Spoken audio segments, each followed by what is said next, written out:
Hi everyone, and welcome to today's webinar, Best Practices to Test for Pixel Perfect Apps, sponsored by Kobiton. I'm Jenna Sargent, News Editor of SD Times. Before we get started, I have a couple of quick housekeeping announcements. First, the webinar will be recorded and available through the sdtimes.com website in about 24 hours. Second, if at any time you have questions about the presentation, you can submit them using the control panel's question tab. With over half of website traffic coming from mobile, the need for faster and higher quality apps is paramount. Not only that, but mobile QA teams have to account for visual consistency across thousands of devices. In today's webinar, Frank Moyer, CTO of Kobiton, will discuss best practices for visual testing for mobile and why it should be part of every testing strategy. With visual UX testing on top of your traditional visual UI testing, your mobile QA team will be set up for successful releases of Pixel Perfect apps. Now, to get things started, I will throw it over to you, Frank. Great. Thank you very much, Jenna, and thank you for the attendees. I look forward to our discussion today. As Jenna mentioned, I am Frank Moyer, CTO of Kobiton. One slide on Kobiton. Kobiton has a platform for developers and testers to test their mobile apps and mobile websites before releasing them to production. We have a lot of Fortune 100 customers. Some are listed here, and a lot of mobile-first customers. We've been in business for over 6 years, and last year we merged with one of the other premier mobile testing platforms in the space, a company called Mobile Labs, and we are releasing a integrated product later this year that will be the premier solution for mobile app testing. But enough about Kobiton. What we're here to talk about today is, wait a second, do you see that? It says does UI, I think it says, does UI matter? Oh, can you see this one? It says, it's a little bit smaller. It says, does UI matter? You get the point, right? UI does matter. UI matters because something like this can look atrocious on a slide, bright red text with this beautiful background. And UI matters such that companies are increasing their focus on ensuring that their brand is represented well in the mobile world. With the everything that's going on in the world right now with COVID, a lot of customers are turning to mobile more frequently. And testing on mobile devices, previously companies that could have a closet full of 50 devices they could test with, now can't even go into their offices to get those devices. So, how do you test those devices, and how do you make sure that when you release a new version of your app, that it is pixel perfect? And I'm going to talk about what the different perspectives from a UI standpoint. And user interface design isn't just about it's about really three main components. The first is accessibility, and we're going to talk about what accessibility means in terms of the user interface. The second is accuracy, and how important accuracy is and the different aspects of accuracy. And the third is beauty. So as testers, what can be expected of us to test? And I want to talk about what a reasonable expectation is, and I'm going to go into specific products in the industry that can be used to help accomplish your goals as a tester. When it comes to testing generally, user interface, but more specifically in mobile. This diagram, I'm sure many have seen. It's the DevOps continuous integration, continuous deployment figure 8 diagram. And I'm going to reference it as I go through these three: accessibility, accuracy, and beauty. So let's talk briefly about accessibility. You know, this is rather easy for a tester to test. There are standards bodies out there like the W3C that has published guidelines for accessibility. The US government has published papers about if you're building an application for the US government, what it has to comply with in order to achieve government goals. The Supreme Court in the United States recently ruled in favor of a plaintiff who had filed a lawsuit against Domino's Pizza because their mobile app was not compliant for accessibility, and they ruled in favor of the plaintiff, which has now driven a few more lawsuits against companies who are not adhering to accessibility guidelines. And how do you do this? You know, how do you test the UI for accessibility? One of the tools I've used in the past is this this accessibility tracker or a contrast checker. You can reference this URL and you can enter in the actual font color and the background color, and that does a compliance check with your mobile app.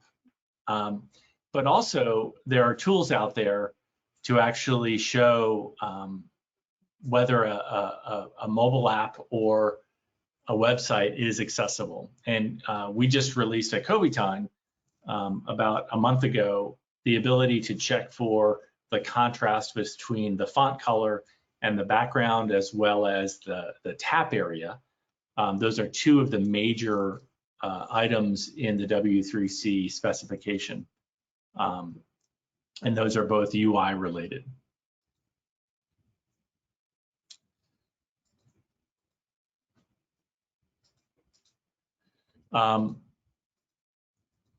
So let's move on to accuracy for a second.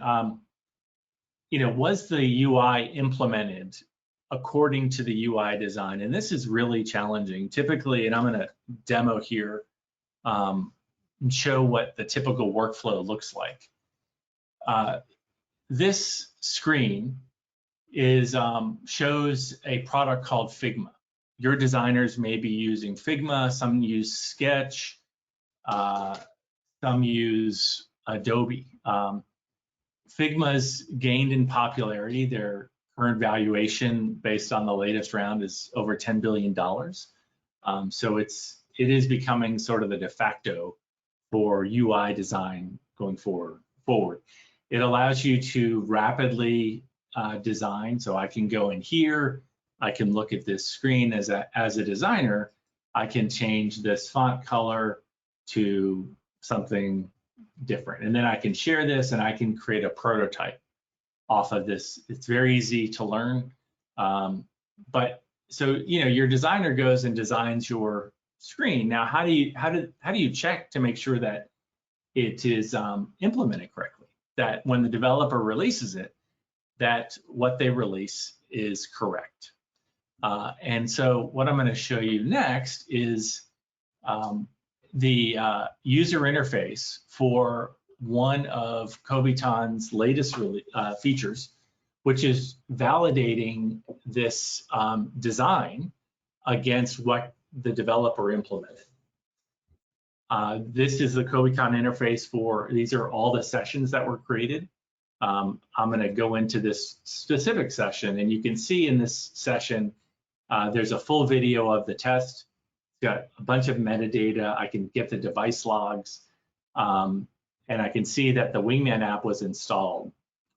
I'm going to go over to our Session Explorer view. Session Explorer is, if you look at sort of the different components, it shows along the bottom part, the timeline panel shows all the test actions that were performed. The screenshot panel shows you the screenshot that was being rendered at that point in time. And the Insights panel shows different perspectives of what was going on when I was executing the test. And this appears for both automation tests as well as manual tests. And in this Insight panel, I can inspect elements, I can review the device logs, and what I'm going to do right now is this new feature, Compare to UI Design. This actually goes and retrieves all of the screens from Figma. This is my Figma file, and it shows them here. And now I can go to a specific test step, let's say this one, and now I can compare between the design that was put together by my designer in California with what was implemented. And so, I can adjust, I think this is like about a 0.2. Okay, and what I can see here is that the text looks about the right height, or the right font size. It looks like the developer had shifted down some of these tabs right here, and it looks like the next button is misplaced.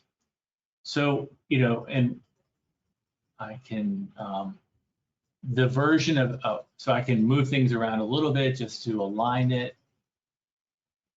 Move it over here, sort of do that comparison on a field by field basis. And I can go and create my JIRA ticket to report these errors directly from this JIRA integration link. So I can go ahead and link that and share that out. What this allows me to do is actually compare pixel by pixel whether the developer implemented this according to spec. Now, this is still a lot of work, and this current mode is the manual mode for comparison. In the November 15th release, we will be implementing a recommendation mode where we can actually identify these automatically and highlight these differences on an element by element field. So when going back to this accuracy, this is comparing against our UI design and making sure that that the design, the code was implemented according to the design. And then the second part of accuracy is, did the UI inadvertently change with the release? So we go from release to release, and the developers might change something. And I'm going to talk in more detail about this in a second.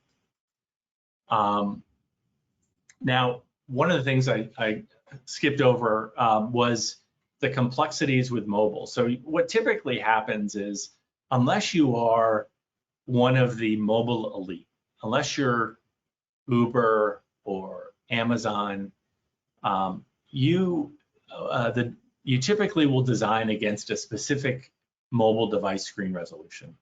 All of my designers design against a 375 by 812 screen resolution. That's a screen resolution of, I think it's the iPhone 10. Then we sort of leave it up to the developer to decide how to implement that in the mobile app, such that when it gets rendered on different screen resolutions, it renders correctly. Now, I'll show you some examples of where that falls down in some very, the mobile apps of very large companies, and how, when we just make those assumptions, they don't work well. And so mobile produces this really complex environment where you have these different screen resolutions, and the app may render incorrectly.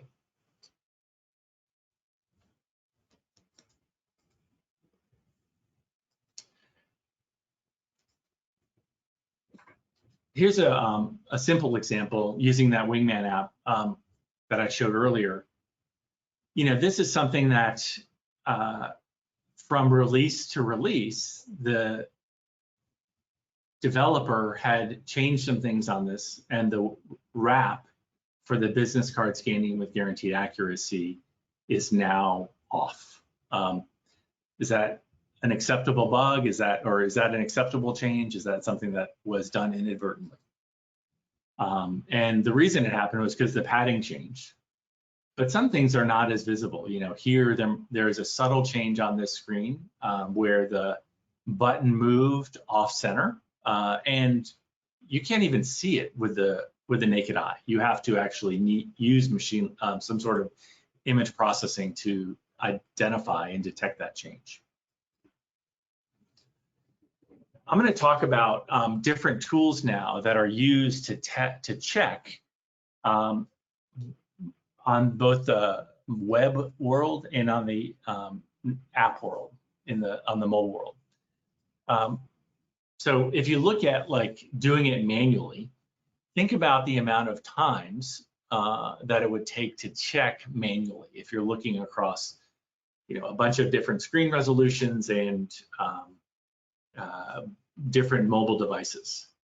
And as I showed in that last example, it's pretty easy to miss a bug, and you may say, well, that wasn't a big change. Now, what if that little change happened over the course of 20 releases, and that at some point in there you might catch it, but little by little you could end up missing that. So I'm going to talk about the three of the main UI tools in the market right now. Applitools, Percy, and Kobiton. Percy was acquired by BrowserStack about a year ago. I'm going to talk about the different types of comparison and then where to use each of these. Now, the Percy's model for comparing, a lot of it is based on pixel comparison. So it takes the original image, and that image that I showed you earlier, it's able to detect the pixel level differences between the baseline on the left, the new version in the middle, and it shows you that difference at a pixel level. And it's got more flexibility than just pixel level comparison as shown on the next slide, because the issue with pixel level comparison is something called anti-aliasing. You can see the circles here identify at a detailed level, while that there are differences on a pixel by pixel basis, and it's quite common for a screen when you're comparing just different resolutions of that same image to cause a bunch of what are called false positives. So this is not a bug. This is fine. It's just how it gets rendered. And Percy is able to actually remove that anti-aliasing issue, so that only big issues like here, you can see that the anti-aliasing on this screen has been removed, and it's just identifying the difference in the number of products that are displayed, which is an accurate discrepancy. So Percy does a great job of accurately comparing static content. It's got an easy use interface. You can easily identify inadvertent or accidental changes, and it does. The only issue is that it renders quite a lot of false positives with dynamic content. So when the content is different, it'll raise an error, and there's you may want to remove that from your tests going forward. I'm going to jump quickly into Applitools as the second tool that is used. Applitools is the leader, has historically been the leader in the space, specifically around browser testing, and it allows you to specify different levels of comparison. In this example, they are doing more of what's called strict comparison, similar to the Percy anti-aliased comparison. You'll see that in that example, there was quite a bit of noise here. It's showing differences in dynamic content. So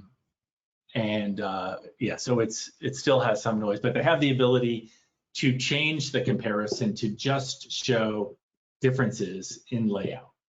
So in this example, there are no differences in the layout. It does a good job in removing that noise. And the other thing that it does well is, it can compare content only. So not just, you can say, I want to look at this from instead of layout perspective, I want to look at this from a content perspective. But what happens is that that works great on browsers, but when you get to mobile devices, it gets, again, quite noisy because the content is moved around, and it has a really difficult time identifying layout changes across different device types. Same thing here with layout. You'll see that at the bottom here, because we're dealing with different screen resolutions, there's quite a bit of noise in false positives that appear, where it's showing that this is a different layout, when in fact, it's just that the try Flipkart message at the bottom has shifted down in this image on the left because it's a larger screen, and on the right-hand side, it occludes some of that data that appears on the left-hand screen. So this is, a good example of where just looking at the image itself can create quite a bit of false positives.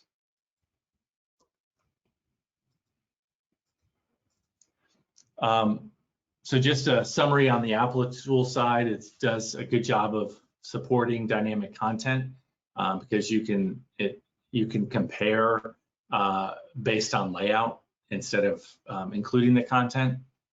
Easy to use interface. It understands what the screen layout is, and you can use the annotation tool to capture baselines and say, don't remind me of this in the future. I want to talk through sort of what this means, though, in terms of web versus mobile. This webinar is,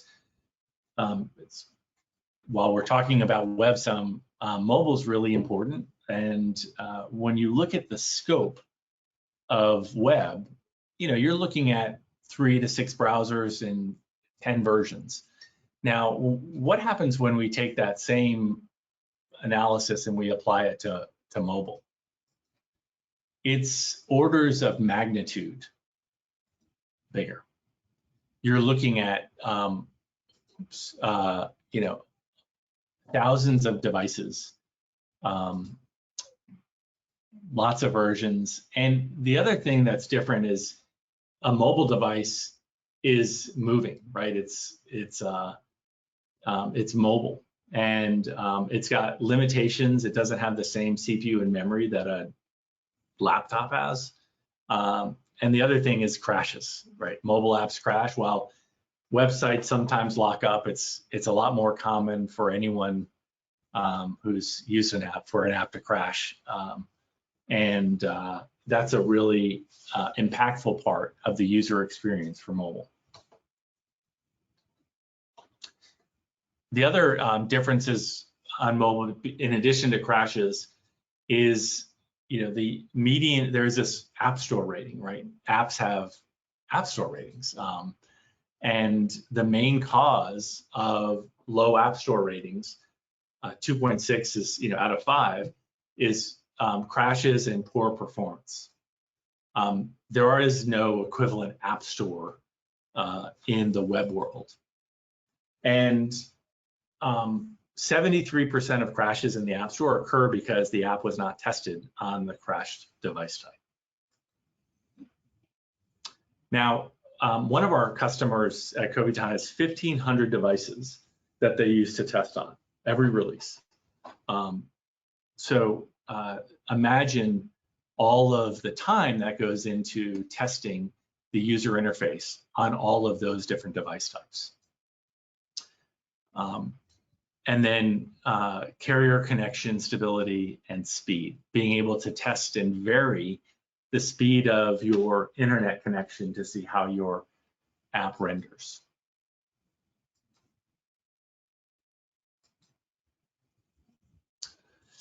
I want to talk a little bit about the, or go into the final part of UI testing and validation, which I think is probably the most difficult part for us as testers. And that's, you know, do you see any bugs here, right? Is there a bug on the Note 8 or on the Galaxy J5? Well, this is the REI app.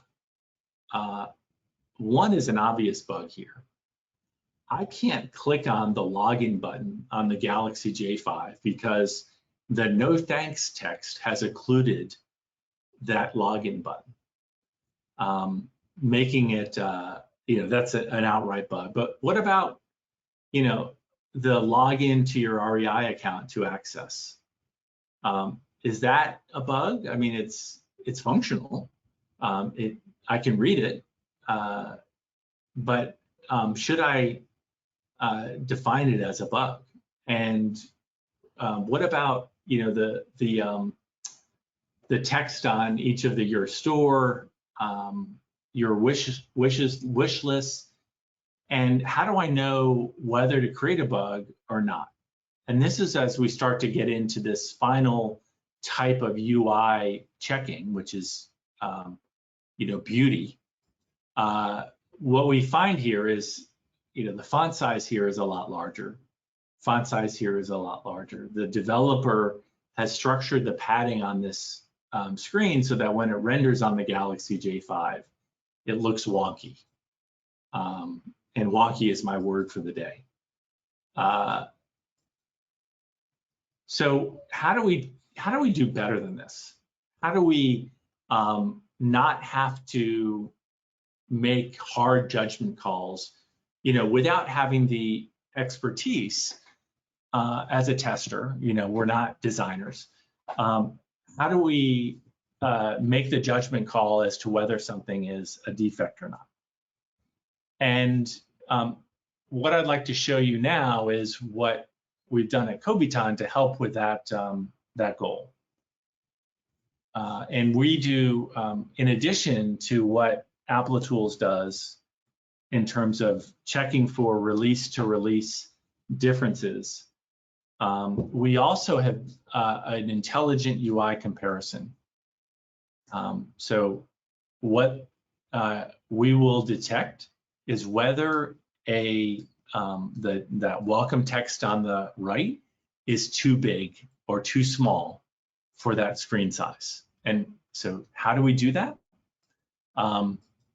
Going back to this model of beauty, we have taken a machine learning model and trained it on the top 50 mobile applications across 20 different screen resolutions. And we've looked at different aspects of the UI design, like font height, alignment, margins, color contrast.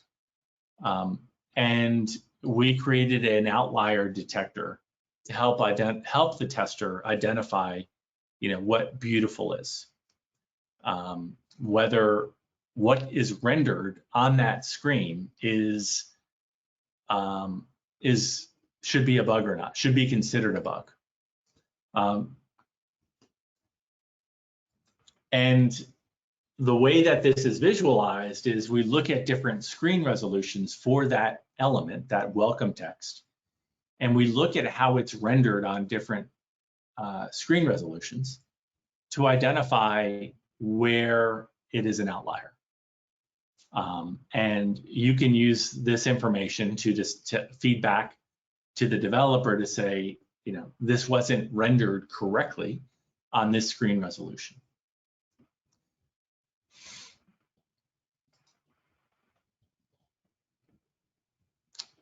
So I'd like to go back and talk again about just the different parts of UI validation and how it should be addressed, how it should be viewed. You've got at the very beginning of the life cycle, the design phase, where your designer is designing the UI. And as testers, we should be able to quickly verify that the design was implemented correctly. The second part is on the accuracy, making sure that from release to release, we don't inadvertently change something that goes unnoticed. So when, as testers, we should be able to look at that and say, look at a change that's been made and say, yes, that is the change that was intended. And then finally, to address the complexity of testing across a multitude of devices and being able to quickly determine whether or not something is indeed a bug or is an anomaly when compared to other screen resolutions, Kobiton provides that ability to using its What Beautiful Is machine learning model.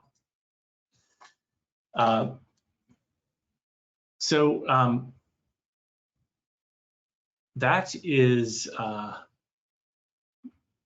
the final slide of this presentation and this webinar. I would like to open it up to any questions you may have.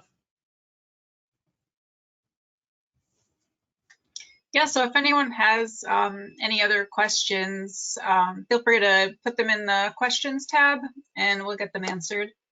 So the first question is, do you have any advice for avoiding false positives when you apply AI? Okay, so let me, just for those of you who are not as familiar with the terms, so false positive, I'm going to talk about false positive versus false negative, true positive and true negative. Those are the four quadrants when any machine learning model or AI model is used. A true positive is when a defect or an issue is raised and it truly is a defect.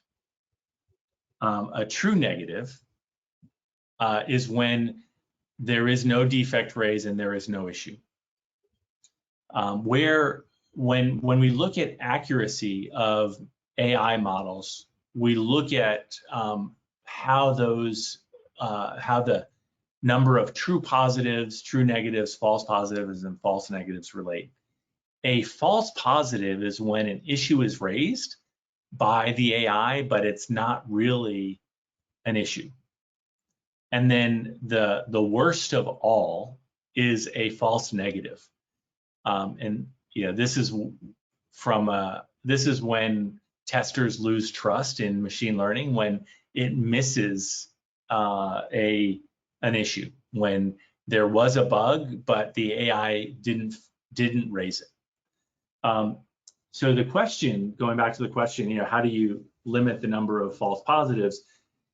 False positives, while they don't, you know, you don't lose as much trust, they can get really annoying because if you're raising a bunch of issues and they're not issues, a lot of testers tell me I'd rather just, you know, do it manually. So, you know, my recommendation is to make sure you choose the right tool. You know, as you saw from the Applitools side, they do a good job of, and the Kobiton does the same thing, where we do not, we allow you to annotate and specify what types of comparisons you want to do. So the more flexibility you're given as a tester to dial those controls and specify how, you know, that you don't want to be notified as much by false positives, that's great. Now, one thing to realize that if you are given those controls, if you are reduce the number of false positives that you are notified of, you have the offset, but what's going to happen is you'll also are going to increase the number of false negatives. So, and those you don't get notified of, right? They go unnoticed.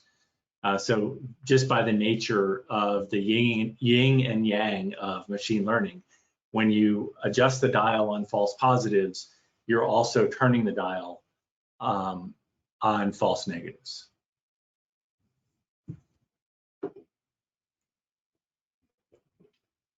You talked about the UI aspects of accessibility. What about the non-UI parts of accessibility testing? Yeah, and I'm by no means a accessibility expert, but what I will tell you is that as we start down this journey in accessibility, it's a hard problem to test. Accessibility is hard to test on web. It's a lot harder to test on mobile, and usually, typically when you're testing on mobile, you're looking at the visual components, which we talked about, including and the tap components. But the other part of it is allowing the screen readers to read the labels on the XML for the app, so you can the screen readers work successfully. We have, as part of the Mobile Labs product that we're integrating, we support accessibility device key for iOS, and we're doing something similar for Android early next year. So that will allow you to, and we plan on applying a lot of our machine learning aspects to that, so that you don't have to actually listen to the screen readers across different device types. The issue I found with mobile is you still need to have different selectors across different device types, which means a lot of maintenance. Is there any solution for that? Yeah, great question. So, that's what happens. So the problem that this tester is talking about is you end up on mobile, in the web world, there is a W3C specification for how browsers have to render the HTML, right? It's sort of a standard, and the Internet Explorer in the early days didn't follow that standard, and they dropped off. So there's a real drive towards following or adhering to that W3C standard. In the mobile world, it is the Wild West.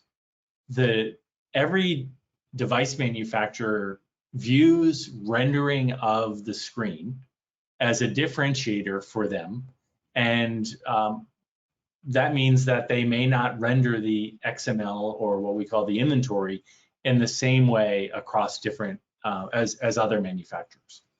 That makes it really great for the manufacturer and terrible for the tester, because unless you have identifiers, unique identifiers for all of your elements that you're interacting with, and you use, or if you're using the native frameworks like Espresso and XCTest, you have to have different selectors for each of these mobile devices, or a group of mobile devices. So what Kobiton has done, we've done it in a way that's unique in the industry, and we actually look at this from a visual perspective. So we identify elements on the device screen, not just based on the XML, but also based on the visual components that are rendered. So that helps a tremendous amount when it comes to, well, we use scriptless, so you can identify those elements by their object name, not by their XPath.